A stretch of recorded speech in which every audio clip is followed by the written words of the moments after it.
Buenas noches, Caracas, Venezuela, Latinoamérica, de Píldora de Felicidad, de esta familia hermosa. Y muy buenos días para todas aquellas personas que viven en el otro lado del mundo, como Europa, integrantes de este foro chat que abrimos todos los martes a las 8 de la noche. Quien les habla con muchísimo cariño es María Alejandra Figueira Abreu. Soy su servidora, amiga, fundadora de Píldoras de Felicidad, coach y abogada.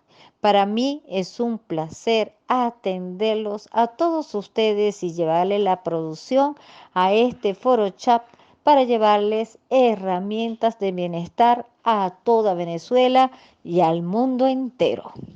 Bueno, mis queridos amigos, hoy tenemos un tema muy conmovedor. Un tema que yo sé que muchos de ustedes están pasando, un hermano, un ser querido, un familiar, ya sea por el COVID-19, por una enfermedad o por un accidente. Cualquier tipo que haya sido, que haya producido, causado la muerte, es muy doloroso. Muchas veces no lo sabemos superar. Y para ello he invitado a la tanatólogo clínico Gaby Godoy Bailey. La pueden seguir en Instagram, @Gaby Piso Godoy Bailey. Cómo afrontar un duelo. Por ello, sé que es un tema muy conmovedor. Hay muchas personas pasando duelo. Este es un tema que más me han pedido para inscribirse en ese foro chat. Me uno a todas aquellas personas que están en un duelo, que están sufriendo por la pérdida de un familiar. Que Dios nos dé la fortaleza que necesitemos para seguir adelante y la cura de este COVID-19 que se está llevando a muchas personas valiosas, a muchas personas maravillosas que nunca la podremos olvidar. Muchísimas gracias, Gaby, por este temazo, por ayudarnos a afrontar nuestros duelos. Feliz noche.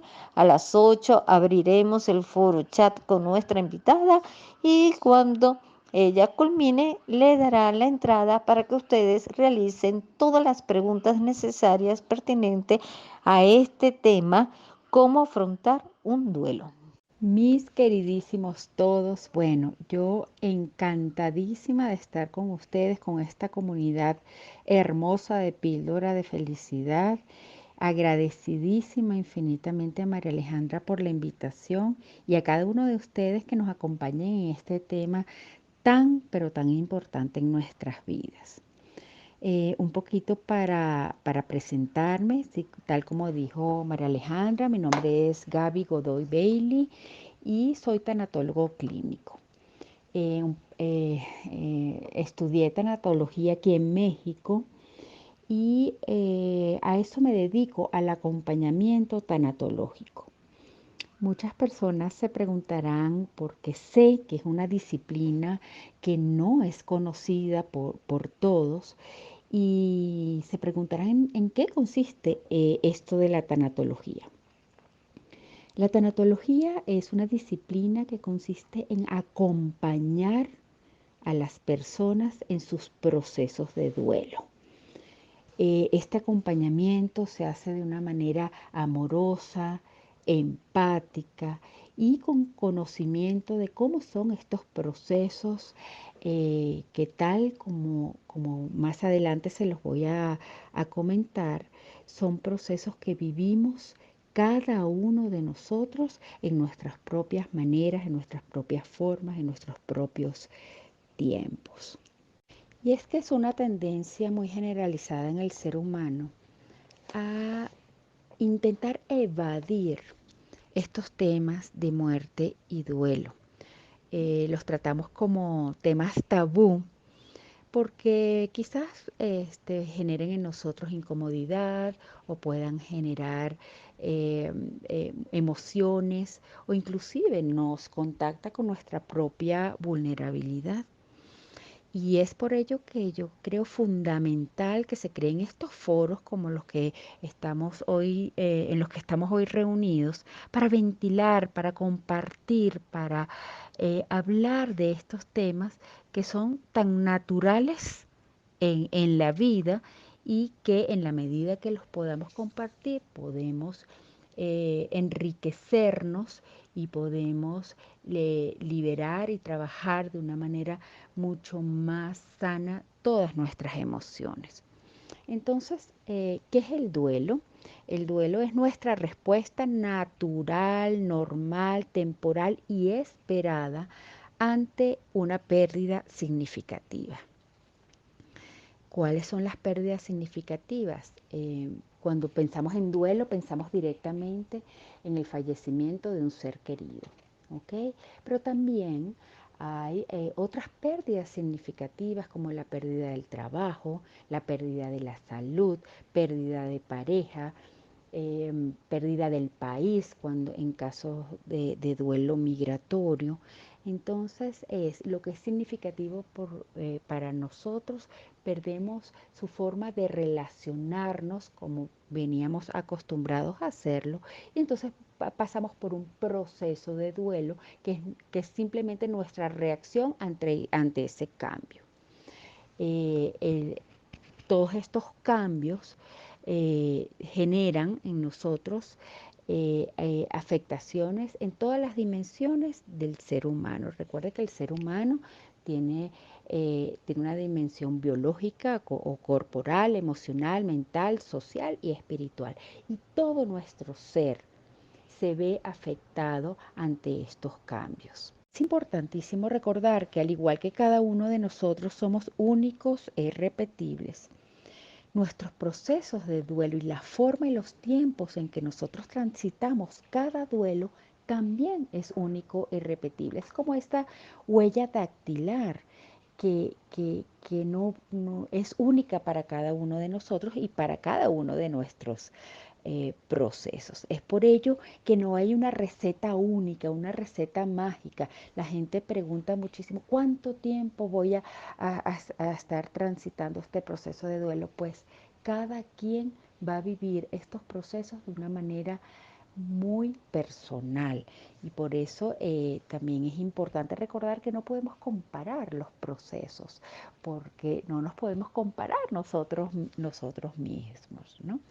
Recordar que este proceso, que es un proceso adaptativo al cambio, como ya les venía diciendo, es un proceso más bien activo, no es un estado que no se mueve, sino más bien es un proceso que va cambiando momento a momento.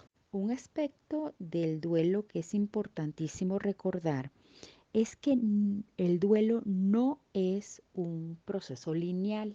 Es un proceso que tiene muchísimos altibajos y que se parece mucho más a una montaña rusa emocional. Podemos pasar en un mismo día de una emoción a otra con muchísima facilidad. Podemos pasar de la tristeza a la tranquilidad, al alivio, a la culpa, a la rabia, al miedo, a la impotencia. Y claro, estos cambios emocionales generan en nosotros muchísima confusión. Y esta es otra característica importante, es un proceso sumamente confuso. Aquí dicen, tienen un dicho que nos movieron el tapete, llegan situaciones, pérdidas que nos mueven el tapete, nos mueven el piso y nos generan en nosotros un desequilibrio y muchísima confusión. Son muchos los profesionales que han estudiado a profundidad estos procesos de duelo, sus manifestaciones y sus etapas. Entre ellos destaca los estudios de la doctora Elizabeth Kubler-Ross, quien por muchísimos años estudió y estuvo en contacto con miles y miles de enfermos terminales y tuvo la oportunidad de escuchar de una manera muy amorosa, muy humana y muy cercana lo que ellos estaban pasando, por el proceso, por las emociones, por los pensamientos, por todo lo que ellos estaban pasando en su proceso de morir. Mucho de su trabajo ella lo plasmó en su libro sobre la muerte y los moribundos y allí nos regala lo que comúnmente conocemos como las 5 etapas del duelo, donde está la negación, la ira, la negociación, la depresión y la aceptación.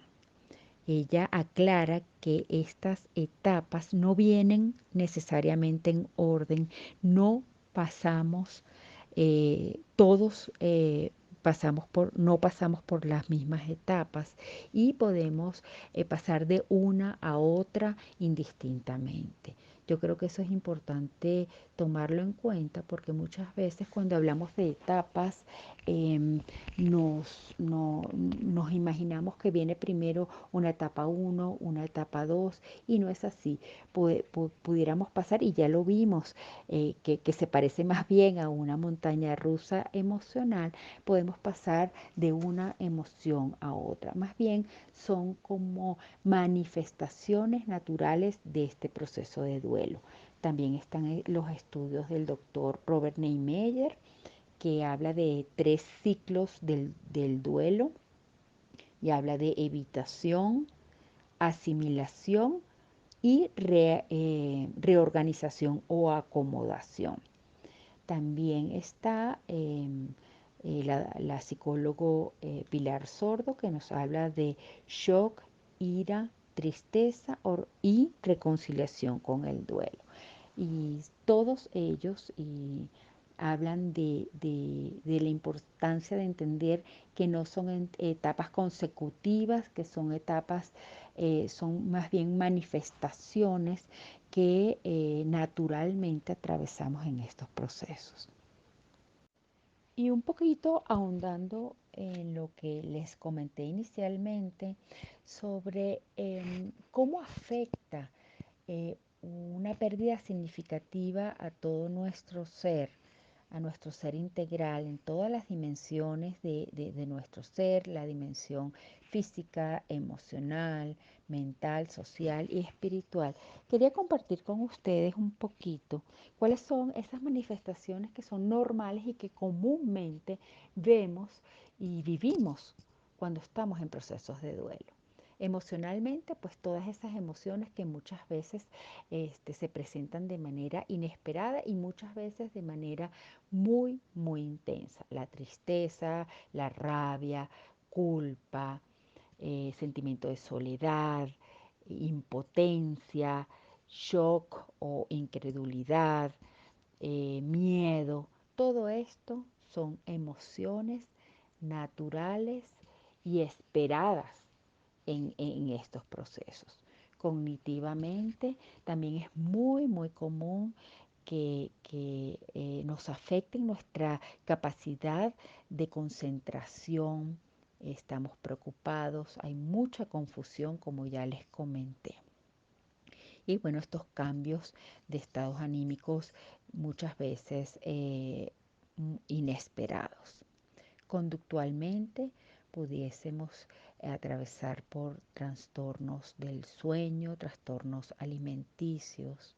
Quizás socialmente necesitamos rodearnos de personas que sintamos que en ese momento nos puedan apoyar o muchas veces por el contrario buscamos aislarnos para vivir nuestro dolor de una manera muy íntima. Pues conductualmente también lloramos, suspiramos, buscamos conversar del fallecido, de nuestro ser querido, o por el contrario evitamos estos recuerdos, ¿no? Todo esto natural dentro de estos procesos. Físicamente también hay algunas manifestaciones como vacío en el estómago, palpitaciones, taquicardia, opresión en la garganta o en el pecho. Muchas personas me manifiestan, es que siento que tengo un elefante aquí que me presiona el pecho. Debilidad muscular, falta de aire, falta de energía, dolores de cabeza. Todo esto es natural y normal dentro de estos procesos. Es un tema que, como ya les comenté, es un tema un poco tabú, que evitamos hablar porque genera en nosotros mucha incertidumbre, porque nos contacta con nuestra vulnerabilidad y nos contacta con una cantidad de emociones que no son gratas, pero que son 100% humanas y que son parte de la vida, como la alegría, como el disfrute, pues la tristeza y esta incertidumbre también son parte de ella. El conocer, el indagar, el poder integrar a la muerte como parte de la vida, nos ayuda a ver la vida como lo que es, transitoria. Todos sabemos que todos los seres vivos vamos a morir en algún momento. Entonces podemos tener terror y miedo a ese día que no sabemos ni cuándo ni cómo va a llegar, o podemos integrarlo a la vida de tal manera que nos permita disfrutar este tránsito por esta tierra de la mejor manera, disfrutar nuestras relaciones, disfrutar cada día, disfrutar las cosas maravillosas que tiene la vida y sobre todo las relaciones sanas que podamos entablar con los otros. El integrar la muerte, no desde ese miedo, no desde ese enemigo a vencer, sino parte importantísima de la vida, como es el nacer, nos ayuda a vivir nuestra vida más plena, más intensamente y mucho más amorosamente. Sí, cada uno de nosotros, como ya les comenté, tiene una forma muy particular de vivir la vida y entre ellas nuestros duelos. Yo creo que una de las primeras cosas que debemos permitir en el duelo es permitirnos ser seres humanos, es decir, permitirnos experimentar las emociones que haya que experimentar, que esas emociones fluyan a través de nosotros. El duelo duele y de allí viene la palabra y duele muchísimo. Y es importante que esas emociones se muevan a través de nosotros. Muchas veces tenemos buscamos reprimir esas emociones, nos dicen no llores, entonces intentamos reprimirlas o negarlas, inclusive hasta luchamos contra esas emociones y entonces peleamos con nosotros mismos y decimos, bueno, yo no puedo estar triste porque tengo que estar tranquilo para los demás, etcétera, etcétera. Son actitudes muy comunes, pero al final lo que permiten es perpetuar ese dolor, porque las emociones tienen que fluir, las emociones tienen que salir de nuestro cuerpo. De hecho, si usamos como analogía una olla expresa, una olla de presión, pues si no tiene esa válvula donde drenar esa presión, pues la olla va a explotar. Y así nos pasa a nosotros. Si nosotros no drenamos y no nos permitimos fluir en este dolor, pues entonces vamos a explotar en forma de ansiedad, ataques de pánico, depresiones. Entonces y quizá alguna enfermedad física. Entonces es importante permitirle a la persona expresarlo, drenar y liberarse. eh, no todo el mundo se libera o reacciona de la misma manera. Hay personas que hay momentos que pueden llorar, hay momentos que pueden platicar de su duelo, pueden escribirlo. Hay muchas formas, pero lo importante es dejarse fluir, dejar experimentar esas emociones, porque la represión, la negación, la lucha contra esas emociones nos hace muchísimo más daño. La culpa es parte de estas emociones que muchas veces surgen por esa necesidad de nosotros controlar las cosas que nos suceden. Eh, muchas veces ponemos expectativas y creemos que las cosas deben suceder como nosotros teníamos planificado. Y ocurren en la vida situaciones que nos enseñan que poco control tenemos nosotros de las situaciones y que vale la pena entrar en un proceso de perdón hacia uno mismo, de perdón a las personas involucradas, de perdón hacia la vida. Creo que es importante tener una mirada más compasiva hacia uno mismo, hacia la vida, entender que lo que hicimos en ese momento lo hicimos sin saber qué iba a pasar en el futuro. Culparnos es, es, es, es una emoción que hay que trabajarla, que es natural, surge en muchos de nosotros, es un acompañante muy frecuente en estos procesos y sí vale la pena trabajarlo para tener una visión más compasiva hacia nosotros mismos y hacia la vida. Por eso yo te invito a que busques a una persona, tanatólogo, psicólogo, amigo, que pueda acompañarte en este proceso para que tú puedas lograr una visión más amorosa y más compasiva y gentil hacia el proceso y hacia ti mismo. Y sí, suele pasar que reprimimos estas emociones que son muy fuertes y generalmente lo que sucede es que años después, en situaciones eh, o parecidas o en situaciones desafiantes que se nos presentan en la vida, reaccionamos de una manera como muy potenciada. Las emociones salen como muy potenciadas o no nos dejan o no nos permiten caminar este proceso de una manera fluida. Sí hay personas que han reprimido duelos por muchos años y se puede trabajar desde una mirada amorosa, desde una mirada compasiva hacia uno mismo. Y creo que es importante ir recorriendo este camino pasito a pasito.